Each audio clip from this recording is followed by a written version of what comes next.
Hey, good morning. This is Robert Foreman, your Arizona loan officer and real estate broker. Today is December 14th, 2020. Happy Monday. Wanted to talk briefly about seller concessions. What are those? Well, they may be a little hard to come by in this market, where right now it's a seller's market. A lot of the listings that I've personally moved on the real estate side, along with my partner, Diane Keck, we've been moving properties in under 48 hours. We've had instances actually where the buyer has offered to pay the seller's closing costs or a portion of it. But in a normal, healthy market, which is what I believe we're going to see in 2021, there could be the opportunity where a motivated seller will contribute money towards a buyer's closing costs. Depending on the loan type, those loan costs, or that contribution, I should say, can go towards covering closing costs. What are closing costs associated with purchase? You have title insurance and fees. On the lending side, you have lender costs, origination, maybe even discount. Discount rate is what you would pay to lower your interest rate. And it can also be applied to prepaids. Prepaids is the escrow account. When you start up an escrow account, when you purchase a home, you need to prepay a couple months property taxes and homeowners insurance.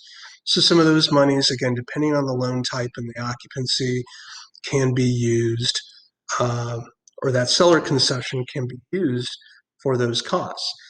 What does that look like? So let's take an example. Let's say we're doing a $300,000 loan or purchase, and the seller is willing to give the buyer a 2% seller concession. Well, that's arithmetic, right? That's going to be $6,000.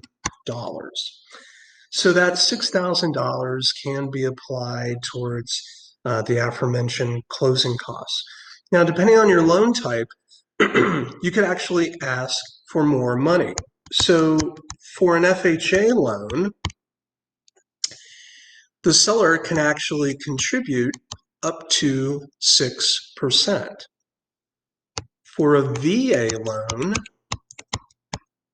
the seller can actually contribute up to 4%. Now, conventional is a little bit more trickier. That depends a lot on, well, actually, it depends on two different factors. One is your down payment, and two is the occupancy. And when I refer to occupancy, I'm referring to, is this your primary home, or is this a second home, a vacation home, or an investment property?